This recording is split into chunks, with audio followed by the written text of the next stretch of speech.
అందరికీ నమస్కారం. నా పేరు రమ. వెల్కమ్ బ్యాక్ టు 'మదిదోచిన కథలు' కాంట్రాక్ట్ మ్యారేజ్ 49వ భాగం. రచయిత తనూషా రెడ్డి గారు. కొంచెం ఇంపార్టెంట్ వర్క్ హాఫ్ అన్ అవర్‌లో వచ్చేస్తాను బాయ్ ఆయిషీ అని ఆయిషీ చేతిలో కప్ ఉంచి వాలెట్, మొబైల్ తీసుకొని వెళ్ళిపోతాడు అయాస్.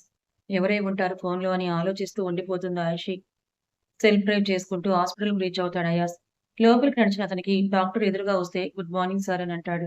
Good morning. కండిషన్ ఏంటని అడిగాడు అయాస్. పేషెంట్‌కి ఎర్లీ మార్నింగ్ 5కే స్పృహ వచ్చింది సార్. కళ్ళు తెరవడంతోనే శశికళని కలవరించారు. హైపర్ ఎక్సైట్ అవ్వడం వల్ల బీపీ లెవెల్స్ పెరిగితే ఇంజెక్షన్ ఇచ్చాను సార్ అని డాక్టర్ చెప్తాడు. నేనొకసారి చూడొచ్చా? షూర్ సార్ అని డాక్టర్ ఐసీయూ డోర్ ఓపెన్ చేస్తే లోపలికి నడిచిన అయాస్ స్పృహలో లేని భుజంగం గారిని చూస్తూ మీరు కళ్ళు తెరిచిన క్షణం మీ ముందు నేను తలెత్తుకోలేను అంకుల్. I'm sorry. మీ అమ్మాయి రెస్పాన్సిబిలిటీ నాకు అప్పగించారు కానీ నేను తనని సేవ్ చేయలేకపోయాను. లైఫ్‌లో ఫస్ట్ టైమ్ రిగ్రెట్ కలుగుతోంది అంకుల్ అని భారంగా మనసులో అనుకున్న అయాస్ స్పృహ వచ్చాక కాల్ చేయండని స్పృహ వస్తుందేమోనని కాసేపు వెయిట్ చేసి ప్యాలెస్‌కి కదిలాడు అయాస్. ముందే డిప్రెషన్‌లో ఉన్న శశికళకు అప్పుడే ఈ విషయం చెప్పకూడదని అనుకున్న అయాస్ నేరుగా బెడ్‌రూమ్ కదిలి ఆఫీస్‌కు రెడీ అవుతాడు. షర్ట్ బటన్స్ పెడుతున్న ఆయిషి అయాస్ ఆలోచనలో ఎక్కడో ఉంటే చెంప నిమురుతూ వాట్ హ్యాపెండ్ మిస్టర్ ఖాన్ అని లాలనగా అడుగుతుంది ఆయిషి. ఎదురుగా ఉన్న భార్యను నవ్వుతూ చూసిన అయాస్ నథింగ్. శశికళ విషయం గురించి ఆలోచిస్తున్నాను ఆయిషి అన్నాడు. ఆలోచించడం ఏంటి మిస్టర్ ఖాన్? ఇది తన లైఫ్ మాత్రమే కాదు. కడుపులో ఒక ప్రాణం ఊపిరి పోసుకుంటోంది. ఇప్పుడు శశికళ తన గురించే కాదు బేబీ గురించి కూడా ఆలోచించాలి కదా! అభయ్‌కు శిక్ష పడాలి కానీ బేబీకి కాదేమో మిస్టర్ ఖాన్. హ్మ్. ఏ సబ్ छोड़ दो. నువ్వు స్ట్రెస్ తీసుకోకురా. నీ హెల్త్ గురించి నేను ఛాన్స్ తీసుకోలేను. బాయ్ అని ఆయిషి నుదిటి మీద ప్రేమగా ముద్దిచ్చి వెళ్తుంటే కొంగును అతని చేతికి చుట్టిన ఆయిషి లాగింది. తన చేతికి చుట్టుకున్న ఆయిషి చీర కొంగును చూసి ఏం కావాలని అడిగాడు అయాజ్ నవ్వుతూ. వీలైతే ఒక స్వీట్ కిస్, ఒక వార్మ్ హగ్ అని ఆయిషి క్యూట్‌గా అడిగితే నడుము చుట్టూ చెయ్యేసి దగ్గరకు లాక్కున్న అయాజ్ ఆయిషి ముఖమంతా చిట్టి చిట్టి ముద్దులు పెట్టి పెదాలనందుకొని ఇద్దరి నాలుకలను ఒకటి చేసి ఎంగిలి చేసి వదులుతాడు అయాజ్. ఆయిషి అయాజ్‌ను హత్తుకొని స్ట్రెస్ నువ్వవుతున్నావు అయాజ్. నీ కోసం మంచి సర్ప్రైజ్ ప్లాన్ చేస్తున్నాను. నన్ను డిసప్పాయింట్ చెయ్యకు ఈ ముంగి మొహంతో అని అంటుంది ఆయిషి. తన కోసం జస్ట్ నార్మల్ డేట్ ప్లాన్ చేస్తోందని అనుకున్న అయాజ్ జీ బేగం సాయిబా అని ఆయిషి బుగ్గలాగి కిందకి నడిచాడు. వెనకే నడిచిన ఆయిషి జోయాకు తినిపిస్తున్న అయాస్‌ని చూసి జోయాతో పాటు నేను స్కూల్‌కి వెళ్తానని అంటుంది Ayishi. Okay. But take care. డ్రైవర్‌ని తీసుకెళ్ళు సెల్ఫ్ డ్రైవింగ్ వద్దని కూతురి నుదుటి మీద ముద్దిచ్చి enjoy your first day of school baby అని జోయాను హత్తుకొని కిందకొదులుతాడు అయాస్. ఓకే అబ్బు. బాయ్ అని జోయా నవ్వితే కూతురు నవ్వును చూస్తూ బాయ్ అమ్మీ అని తల్లిని చూసి బయటికి నడిస్తే జాగింగ్ కోసం దగ్గరలోని పార్కుకు వెళ్లిన అమీర్ ఖాన్ గారు అయాస్ ఈవినింగ్ ఇంటికొచ్చాక గదికి రా నీతో మాట్లాడాలని అంటారు. కిస్కే బారే మే అబ్బు? శశికళ అభయల గురించి, భుజంగం ఆరోగ్యం గురించి నాకు తెలుసు. ఇది మన ప్యాలెస్‌కి మాత్రమే సంబంధించింది కాదు నాన్న. ఒక ఆడపిల్ల జీవితం కూడా అని అమీర్ ఖాన్ గారంటే అలా అంటుండగానే కాలేజ్‌కి వెళ్ళాలని బయటికి వచ్చిన శశికళ అమీర్ ఖాన్ మాటలు విని సార్ నేను పీజీకి షిఫ్ట్ అవుతానని అంటుంది తల వంచుకొని. పీజీకి షిఫ్ట్ అయితే నీ ప్రాబ్లమ్ సాల్వ్ అవుతుందా? అయాష్ ప్రశ్నకు తలెత్తి చూస్తూ నా వల్ల మీకు మాటలు రాకూడదు సార్. ఇప్పటికే నా వల్ల మీరు సఫర్ అవుతున్నారు. తప్పు చేసిన వాడు ఒకడు హ్యాపీగా ఉంటున్నాడు. మోసపోయింది నేను. కానీ మధ్యలో మీరెందుకు డిస్టర్బ్ అవ్వాలి సార్ అని బాధగా అడుగుతుంది శశికళ. కాస్త టైం ఇవ్వు శశికళ. నీ లైఫ్‌ని సెక్యూర్ చేశాకే నిన్ను ఈ ప్యాలెస్ నుంచి పంపుతాను. అంతవరకు స్ట్రాంగ్ మైండ్ సెట్‌తో ఉండని డ్రైవర్ డోర్ ఓపెన్ చేయడంతో వెళ్ళిపోతాడు అయాస్. శశికళ కళ్ళల్లో నీళ్లు తిరిగితే నా కొడుకు దేన్ని మధ్యలో వదిలేయడమ్మా. రోజులు మనకు అనుకూలంగా లేకపోయినా ధైర్యంగా ఉండాలి. కాసేపు వెయిట్ చెయ్యి. నేను కాలేజ్‌లో డ్రాప్ చేస్తానని అమీర్ ఖాన్ లోపలికి వెళ్ళిపోతే పర్లేదు అంకుల్ నేను టాక్సీలో వెళ్ళిపోతానని అంటుంది శశికళ. పర్లేదు తల్లి. నాకు కూడా బయట పనుందని లోపలికి నడిచిన ఆయన ఫ్రెష్ అయ్యి శశికళను తీసుకొని వెళ్తే జోయాని తీసుకొని ఆయిషి ఇంకో కారులో స్కూల్‌కి వెళ్తుంది. బాయ్ మమ్మీ అని హుషారుగా జోయా లోపలికి పరిగెత్తితే కాసేపు అక్కడే ఉన్న ఆయిషి తన క్లాస్ టీచర్‌తో కాసేపు మాట్లాడి ప్రిన్సిపల్‌కి కూతురి బాధ్యతను అప్పగించి తిరిగి ప్యాలెస్‌కు వచ్చేస్తుంది ఆయిషి. అమీర్ ఖాన్ డ్రాప్ చేసి జాగ్రత్తగా ఉండమ్మా అని వెళ్తుంటే హాయ్ అంకుల్ అని కార్ పక్కనే స్లో చేస్తాడు అభయ్. విసుగ్గా చూసిన ఆయన నువ్వు వెళ్ళమ్మా అని అంటే శశికళ మోసగాళ్లకు దూరంగా ఉండటం బెస్ట్ అంకుల్. అభయ్‌ని కంపరంగా చూసి వెళ్ళిపోతుంది. ఎవరే మోసగాళ్ళు తప్పు చేశానని నీ వెంట సారీ అని చెప్తూ తిరుగుతుంటే నన్ను కుక్కలా చూస్తున్నావని అరుస్తాడు అభయ్. ఇప్పుడు కూడా కుక్కలాగే అరుస్తున్నావు అభయ్. ఇది కాలేజ్, నీ ప్రైవేట్ ఫ్లాట్ కాదు. నీ డబ్బు ఉందన్న అహంకారం ఒళ్ళంతా కనిపిస్తోంది నాకని అభయ్ మొహం మీద చెప్పిన శశికళ బాయ్ అంకుల్ అని వెళ్ళిపోతుంది. బాధగా మారిన మనసుకు అతని మొహం తిప్పుకుంటే క్షణికావేశంలో తప్పు చేసేటప్పుడే ఒక క్షణం ఆలోచించి ఉండుంటే ఇప్పుడు సిగ్గుతో తల వంచుకునే దుస్థితి నీకొచ్చుండేది కాదు కదారా అని అంటారు అమీర్ ఖాన్ గారు కూడా కోపంగా. అప్పుడు నేను డ్రగ్ తీసుకున్నాను అంకుల్. కోపంతో అలా మృగంలా బిహేవ్ చేశాను. సారీ చెప్తున్నాను కానీ అసలు యాక్సెప్ట్ చేయట్లేదు. మీరైనా కన్విన్స్ చేయొచ్చు కదా అంకుల్. తన కడుపులో ఉన్న బిడ్డ కోసమైనా నన్ను యాక్సెప్ట్ చేయొచ్చు కదా అని దీనంగా మొహం పెడతాడు అభయ్. అభయ్‌ను కోపంగా, అసహనంగా, విసుగ్గా చూసిన అమీర్ ఖాన్ గారు, "ఏ మొహం పెట్టుకొని ఇంకా ఆ అమ్మాయి వెంట పడుతున్నావురా? ఛీ! మీ నాన్న కడుపున చెడగొట్టావు కదరా! కొట్టాలని ఉన్నా ఎదిగి నిన్ను కొట్టడానికి నాకు చేతులు రావట్లేదు. ఇంకోసారి శశికళను ఇబ్బంది పెడుతూ కనిపిస్తే నేనే షూట్ చేసి పడేస్తాను. యూ ఇడియట్" అని కారును టర్న్ చేసుకొని వెళ్ళిపోతారాయన. అభయ్ మొహం కందగడ్డలా మారిపోతే తండ్రి కొడుకులు నన్ను వాయించడమే పనిగా పెట్టుకున్నట్టున్నారు. అయినా అందరికీ మీ కుమారులాంటి ఉత్తములు, పరమాత్ములు పుడతారేంటి? మా నాన్నలాంటి వాళ్ళకి నాలాంటి గ్రేట్ సన్స్ కూడా పుడతారని సిగ్గు లేకుండా శశికళ కోసం వెళ్తాడు అభయ్. క్లాస్‌కు టైం ఉందని క్యాంటీన్‌లో కూర్చొని కాఫీ ఆర్డర్ ఇచ్చుకున్న శశికళ కండలు రుద్దుకుంటూ కూర్చుంటే, "ఏంటి బేబ్ హెడ్డేకా? టాబ్లెట్ తేనా?" అని అడుగుతాడు అభయ్. విసిగించకుండా "వెళ్ళు అభయ్" అని శశికళ అతన్ని చూడకుండా అంటుంది. "ఏయ్! తలనొప్పిగా ఉందని తనే కౌంటర్ దగ్గరికెళ్ళిన అభయ్ ఎలా కావాలో కాఫీ చెప్తూ దగ్గరుండి చేయిస్తుంటే శశికళను చూసి వచ్చేస్తాడు సౌరభ్. ఒకడు పోయాడు. ఒకడు వచ్చాడు. దీని జాతకం బావుందే. డబ్బున్న అబ్బాయిలను అమాయకంగా నటిస్తూ వెంట తిప్పుకుంటోందని అభయ్ గర్ల్ ఫ్రెండ్ మేఘ ఫ్రెండ్స్ శశికళను చూసి అంటారు. అదెప్పుడు నాకు మ్యాచ్ అవ్వాలి. దాని స్థాయి నా ఫుడ్ దగ్గర. అభయ్ ఎప్పటికీ నావాడే. జస్ట్ వెయిట్ అండ్ వాచ్ మేఘ. అభయ్ వైపు వెళ్ళిపోతే సౌరభ్‌ని చూసి రాని నవ్వులు నవ్విన శశికళ హాయ్ అని అంటూ పలకరిస్తుంది.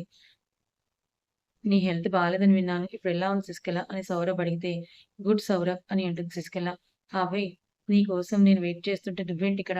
అని అడుగుతుంది మేఘ. నీకెందుకు? What are you crazy Abhay? We are in relation. నువ్వు నాకు కాకపోతే ఇంకెవరికి అవసరం? అని అంటుంది మేఘ. బెడ్ మీద దొర్లినంత మాత్రాన కొత్త కొత్త పేర్లు పెట్టకు మేఘ. నీ అవసరం కోసం మాత్రమే నువ్వు నాతో బెడ్ షేర్ చేస్తున్నావు. అదెప్పుడో ఎండ్ అయిపోయింది కూడా అని అభయ్ అంటే, అభయ్ చెయ్యి పట్టుకొని but I love you Abhay. I need you. నన్ను నువ్వు చీట్ చేయలేవని అరుస్తుంది మేఘ. ఏయ్! పిచ్చి లేచిందా? ముందే అనుకునే కదా నువ్వు నా ఫ్లాట్‌కు వచ్చావు. కొత్తగా ఇదేంటి? నేను ఆల్రెడీ ఒకరిని లవ్ చేస్తున్నాను. మధ్యలో వచ్చి నాకు లేని సహనానికి పరీక్ష పెట్టకని ట్రేలో స్నాక్స్‌తో పాటు కాఫీ కప్ కూడా పెట్టుకొని వెళ్ళబోతాడు అభయ్. అతనికి అడ్డుగా వచ్చి నిలబడ్డ మేఘ దాని కోసం నువ్వు సర్వెంట్ అవతారం కూడా ఎత్తావన్నమాట. గ్రేట్. నువ్వు లవ్ చేస్తున్న ఆ గోల్డ్ డిగ్గర్‌నే కదా అభయ్. మేఘ నాకు టెంపర్ లేపకు. తర్వాత నువ్వే బాధపడాల్సొస్తుంది ఎర్రబడ్డ ముఖంతో అన్నాడు అభయ్. ఓహ్! రియల్లీ? నువ్వేమో ఇక్కడ దాని కోసం కాఫీ తీసుకొని వెళ్తుంటే అక్కడ అదేమో వాడితో మింగిల్ అవ్వడానికి రెడీ అయిపోయింది. చూడు నువ్వే నీ కళ్ళతో అని మేఘ అడ్డు తప్పుకుంటే శశికళ సౌరభ్‌తో మాట్లాడుతుండడం చూసిన అభయ్ కోపంతో రగిలిపోతూ దవడలు బిగించి చూశాడు. చూసావా? దాని అసలు రూపం ఇదే. దాని ఒరిజినల్ క్యారెక్టర్ అని మేఘ చెప్తున్న మాటలు పట్టించుకున్న అభయ్ ట్రే డస్ట్‌బిన్‌లో వేసి ఆమె ముందు వేగంగా అడుగులు వేస్తాడు. సౌరభ్ కూడా అభయ్ ఎర్రబడ్డ మొహాన్ని చూసి జంకి పైకి లేచాడు. సౌరభ్ ముఖంతో టెన్షన్‌తో చూసి వెనక్కి తిరిగి చూసిన శశికళకు అభయ్ తన వెనకే బుసలు కొడుతూ కనిపిస్తే విసుగ్గా చూసి బాయ్ సౌరభ్ అని వెళ్ళిపోతుంటే ఆగు అని అన్నాడు అభయ్. శశికళ వెనక్కి తిరిగి చూస్తే జస్ట్ వన్ క్వెషన్ అడుగుతాను. ఆన్సర్ చేసి వెళ్ళని అన్నాడు అభయ్. శశికళ అభయ్‌ని కోపంగా చూస్తుంటే ఆమెనే చూస్తూ వీడి తొక్కలో ప్రపోజల్‌ని యాక్సెప్ట్ చేశావా లేదా? అని అడుగుతాడు అభయ్. నీకెందుకు చెప్పాలి? తను సౌరభ్ వైపు ఉరిమి చూసిన అభయ్ నేను నీతో మాట్లాడట్లేదు. సో, మూసుకొని దొబ్బెయ్. అడుగుతుంటే నిన్నే ఆన్సర్ ఇట్ శశికళ అని కోపాన్ని అదుపుచేసుకుంటూ అడిగాడు అభయ్. సౌరభ్‌ని చూసిన శశికళకు అతనిలో ఒక్క మైనస్ పాయింట్ కూడా కనిపించదు. గుండెల నిండుగా ఊపిరి తీసుకున్న శశికళ, సౌరభ్ నిజంగా నన్ను మీరు ప్రేమిస్తున్నారా? అని అడిగింది. అఫ్‌కోర్స్ శశికళ పెళ్లి చేసుకోవాలని కూడా అనుకుంటున్నాను. ఆ మాటకు అభయ్ పిడికిలి బిగుసుకుంటుంటే, but I am not virgin Saurabh garu. కామంతో కళ్ళు మూసుకొని పోయిన మృగానికి నేను బలయ్యానని బాధగా అంది శశికళ. అభయ్ గట్టిగా కళ్ళు మూసి తెరిచి బిగించిన పిడికిలిని ప్యాంట్ పాకెట్‌లో దాచేస్తాడు. శశికళ చెప్పింది సౌరభ్ మెదడు గ్రహించడానికి అర నిమిషం పడితే, నేను ప్రేమించింది నిన్ను, నీ బాడీని కాదు శశికళ. నువ్వు వర్జిన్ కాకపోయినంత మాత్రాన నా ప్రేమలో ఏ మార్పు ఉండదని అంటాడు సౌరభ్. శశికళ అభయ్‌ని చూడకుండా నాకిప్పుడు అన్నీ ప్యాలెస్‌నే. ముందు మీ పేరెంట్స్‌తో మాట్లాడండి. నాకు మిమ్మల్ని పెళ్లి చేసుకోవడానికి ఏ అభ్యంతరం లేదని శశికళ వెళ్ళిపోతే అంత త్వరగా ఓకే చేస్తుందని ఊహించని అభయ్ అక్కడే కోపంతో ఊగిపోతాడు. సౌరభ్ థాంక్స్ శశికళ అని సంతోషంగా వెళ్ళిపోతే అభయ్‌ని నీచంగా ఒకసారి చూసి వెళ్ళిపోతుంది శశికళ.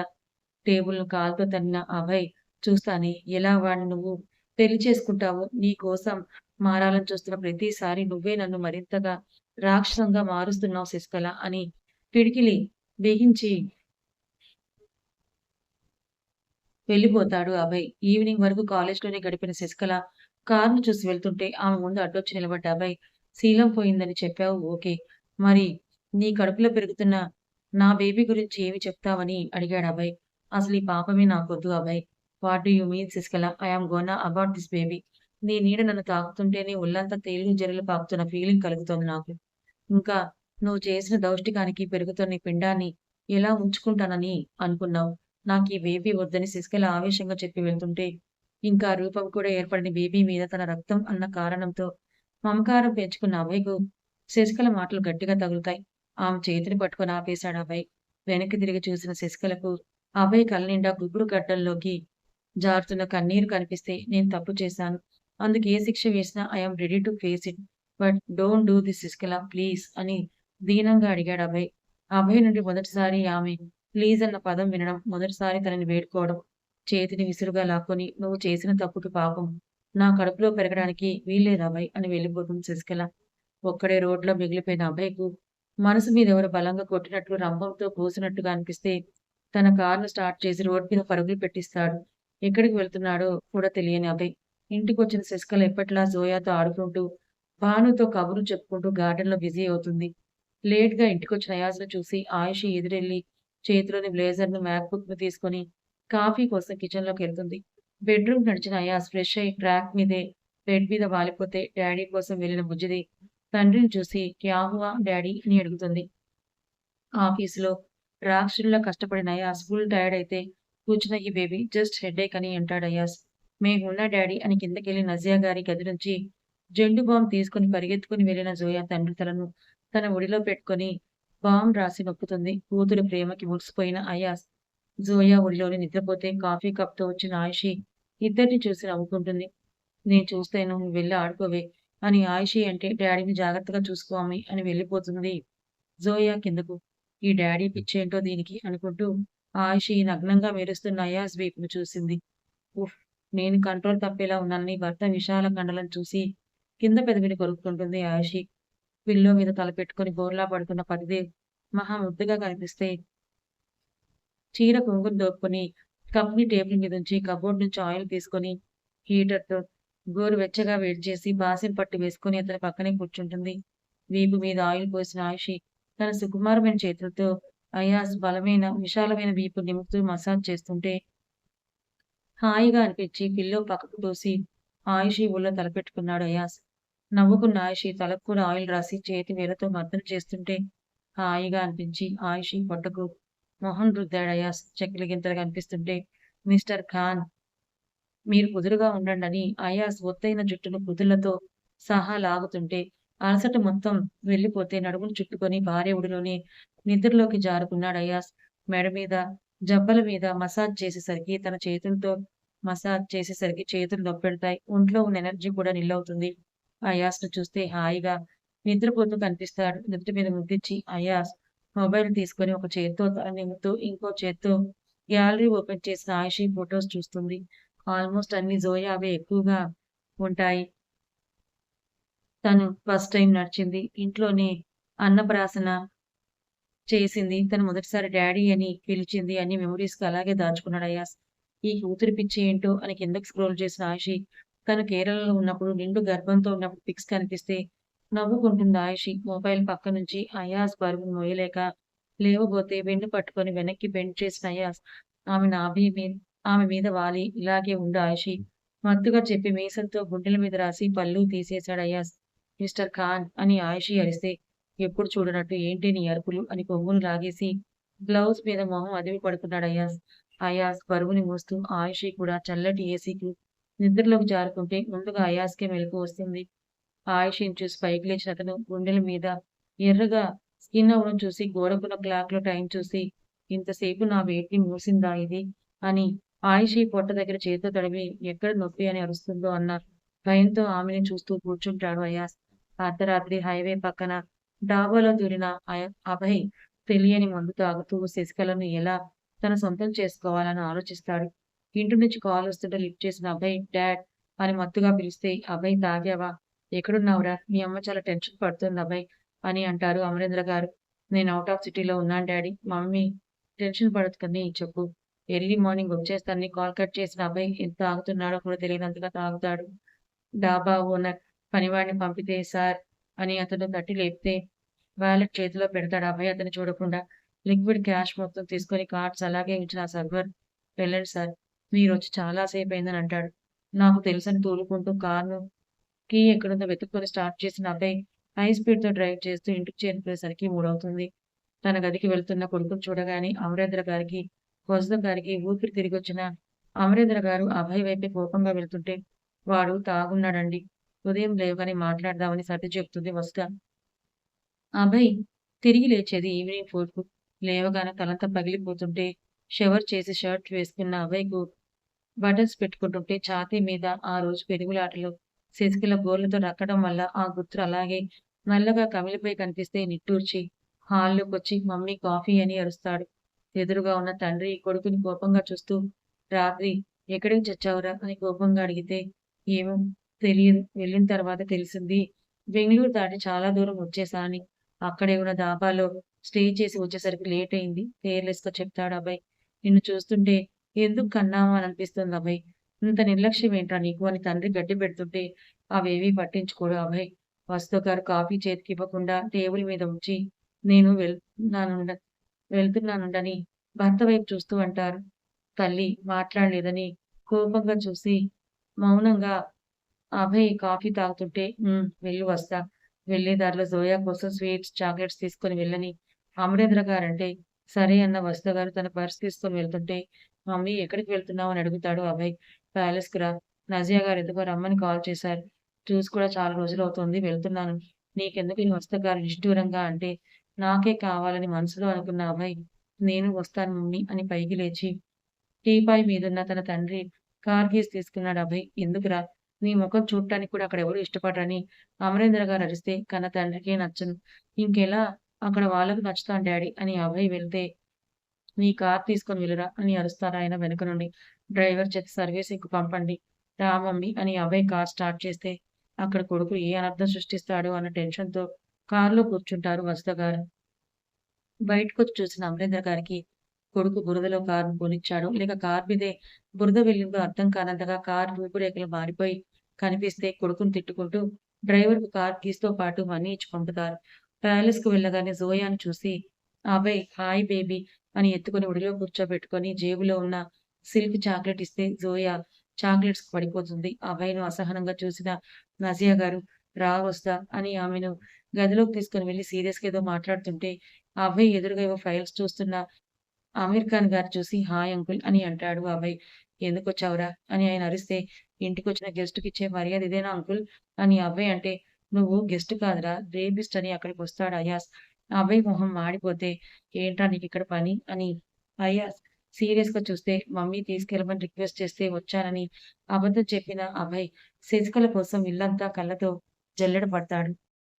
అది గమనించిన అయాస్ సిగ్గు అని ఎలిమెంట్ కొంచెం కూడా లేదేంట్రా నీకు అని అంటాడు చిరాగ్గా. ఏదో నా తిప్పలు నావి అయాజ్ గారు అని విసుగ్గా అన్న అభయ్ శశికళ ఎప్పుడు బయటకొస్తుందా అని చూస్తుంటే వాష్‌రూమ్ నుంచి బయటకొచ్చిన శశికళ కక్కేసి నీరసంతో బెడ్ మీద వాలిపోతుంది. ఏమంటున్నారు నజియా గారు? బిడ్డను చంపుకోవడం ఏంటండని నజియా గారు చెప్పేది విని షాక్‌తో అడుగుతారు అభయ్ తల్లి వస్త గారు. ఇది శశికళ నిర్ణయం వస్త. నేను నచ్చచెప్పినా ప్రయోజనం లేదు. తన జీవితంలో అన్నీ కోల్పోయింది. విరక్తితో ఇలా మాట్లాడుతోంది. తన వైపు నుండి కూడా మనం ఆలోచించాలి కదా! నిజమే కానీ, అభయ్ చేసిన తప్పుకి ఏ పాపం తెలియని, ఇంకా రూపం కూడా ఏర్పడిన బిడ్డను చిదిమేయడం నేను ఈజీగా తీసుకోలేకపోతున్నాను నజియా గారు. బహుశా నా వంశం నా కొడుకు రక్తం అన్న స్వార్థమేమో అని బాధగా అంటారు వస్త గారు. నజియా ఇంకేమీ మాట్లాడకపోతే, నేనొకసారి శశికళతో మాట్లాడొచ్చా అని అడుగుతారు వస్త గారు. చూసి చూసి విసుగెత్తిపోయిన అభయ్ నువ్వు రారా మనం ఆడుకుందామని జోయానెత్తుకుంటే డ్రెస్ చేంజ్ చేసుకొనొచ్చిన ఆయిషి అభయ్‌ని చూసి జోయా అతనితో నీకేం పని అని అరుస్తుంది. అభయ్ మనసు చివుక్కుమంటే, "మమ్మ హి ఈజ్ సో గుడ్. నాకు చాక్లెట్ ఇచ్చెయి." సీ అని చేతున చాక్లెట్ చూపించింది జోయా. చాక్లెట్ చూపిస్తే ఎవరికైనా దీనికి సో గుడ్ అని ఆయిషి చిరాగ్గా చూస్తూ మావయ్య కాఫీ తీసుకురానా అని అడుగుతుంది ఆయిషి. తీసుకొని రా తల్లి అని అమీర్ ఖాన్ గారంటే, నువ్వు రా అభయ్ ఆడుకుందామని జోయా అభయ్‌ను గార్డెన్‌లోకి లాక్కొని వెళ్తే, ఫోన్ కాల్ మాట్లాడుతూ గార్డెన్‌లో అటు ఇటు తిరుగుతున్న భాను అభయ్‌ని చూసి హాయ్ అని అంటుంది మాట వరుసకు. హాయ్ అని బెంచ్ మీద అభయ్ కూర్చుంటే జోయా బాల్ తీసుకొనొచ్చి అభయ్ కంపెనీతో ఆడుకుంటుంది.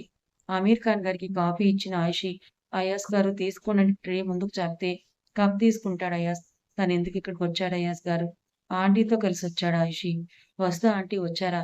ఎక్కడ అయాస్ గారు? మా అమ్మీ గదిలో ఉన్నట్టున్నారు ఆయిషి అని ఆయిషి చేతి కాఫీని తాగిన అయాస్ కప్ ఖాళీ చేసి గార్డెన్‌లోకి నడుస్తాడు. శశి గది శశికళ గదిలోకి వెళ్ళిన శశికళ గారు, అమ్మా శశికళ అని నుదిటి మీద చెయ్యేస్తే నీరసంగా కళ్ళు తెరిచేసి, శశికళ మీరెందుకొచ్చారని పైకి లేచి కూర్చుంటుంది. నిన్ను చూడాలనిపించిందమ్మా. ఒంట్లో బాలేదా? ఈ సమయంలో వికారాలు అని అంటున్న ఆవిడ మాటకు చెయ్యడ్డు పెట్టి, ప్లీజ్ స్టాప్ ఇట్ ఆంటీ. దీని గురించే మీరు మాట్లాడడానికి వచ్చుంటే వెళ్ళిపోండి ప్లీజ్ అని అంటుంది శశికళ. చూడమ్మా, నీ పెయిన్ నేను అర్థం చేసుకోగలను. కానీ అబ్బాయి గురించి కాకుండా నీ కడుపులో పెరుగుతున్న బిడ్డ కోసం ఒకసారి ఆలోచించమ్మా అని అంటారావిడ శశికళ చేతుల్ని పట్టుకొని. మీ అబ్బాయి ఎలాగైనా నన్ను ఎమోషనల్‌గా కన్విన్స్ చేయమని చెప్పి పంపించాడా? లేదమ్మా. తల్లిని కదా! కొడుకు జీవితం నాశనం అవ్వకూడదని కోరుకుంటున్నాను. నేను ఆడదాన్ని శశికళ. నీ విషయంలో మా అబ్బాయి చేసింది నేను సమర్థించను. వాడు చేసింది క్షమించగలిగిన తప్పు కూడా కాదు. కానీ నీ జీవితం గురించి కూడా ఆలోచించు శశికళ. నలుగురిలో నువ్వు తలెత్తుకొని తిరగగలవా? అని అడుగుతారు వసుధ గారు. తలుపు అటువైపు ఆగిన ఆషికు శశికళ నిర్ణయం తెలిసి ఏం మాట్లాడకుండా తలుపు నాక్ చేసి లోపలికొస్తే, నీకు పర్మిషన్ ఏంటక్కా? అని దిగుతుంది శశికళ. ప్రతి ఒక్కరికి ప్రైవసీ అవసరం శశికళ. అని ఇద్దరికీ కాఫీ ఇచ్చిన ఆయిషి ఎలా ఉన్నారాంటీ? అని అడుగుతుంది. గార్డెన్‌లో అభయ్‌తో భాను మాట్లాడుతుంటే అతని వెనకే ఆగిపోయి వింటాడు అయాస్. మీకు శశికళ అక్క అంటే ఇష్టమా? హ్మ్. కానీ నేనే ఆవేశంతో తప్పు చేశాను. అందుకిప్పుడు తన అసహ్యాన్ని కూడా భరిస్తున్నానని అంటాడు అభయ్. భయ్యా అని అయాస్‌ని చూసి, భాను ఇంకేం మాట్లాడకుండా సైలెంట్ అయితే, లోపలికి జోయాని తీసుకొని వెళ్ళు భాను అని అంటాడు అయాస్. జీ భయ్యా, జోయా కమ్ బేబీ అని భాను జోయాని ఎత్తుకొని వెళ్ళిపోతే, ఆయిషి అన్నందుకు ఫీల్ అవుతున్నావా అని అడిగాడు అయాస్ అభయ్‌ని చూస్తూ. It's okay. మా ఇంట్లో నా ఓన్ పేరెంట్స్‌ని నన్ను హీనంగా చూస్తున్నప్పుడు, మీ వైపు చూడటంలో తప్పు లేదంటే అని అంటాడు అభయ్. శశికళ నిన్ను యాక్సెప్ట్ చేస్తుందని ఇంకా కలలు కంటున్నావా? ఏదో చిన్న హోప్ నన్ను వదిలి వెళ్ళట్లేదు. ముఖ్యంగా తన టమ్మీలో నా బేబీ ఉందన్న నిజమే నా మనసును ఉక్కిరిబిక్కిరి చేసేస్తోంది. తన కోసం ఏదైనా చేయాలనిపిస్తోంది. I want my baby. శశికళతో నాకు కూడా లైఫ్ లీడ్ చేసే ఛాన్స్ వస్తే అసలు వదులుకోనని అంటాడు అభయ్. నిన్ను చూస్తుంటే నాకేం పాపం అనిపించడం లేదు. ఇంకా తనకెలా క్షమించాలని అనిపిస్తుందిరా అని అంటాడు అయాస్. కథ ఇంకా ఉంది. మరి అభయ్ నిజంగా తను చేసింది తప్పే. క్షమించరాని నేరమే. కానీ శశికళ అభయ్ మారడని నమ్ముతుందా? తనకొక ఛాన్స్ ఇస్తుందా? మరి ఈ విషయంలో అయాస్, ఆయిషీలు ఏమైనా హెల్ప్ చేస్తారా? నిజంగా శశికళ తన కడుపులో బిడ్డను అబార్ట్ చేయించుకుంటుందా? తర్వాత ఏం జరగబోతుందో తెలుసుకోవాలనుకుంటే ఛానెల్‌ని ఫాలో అవ్వండి. Thank you so much.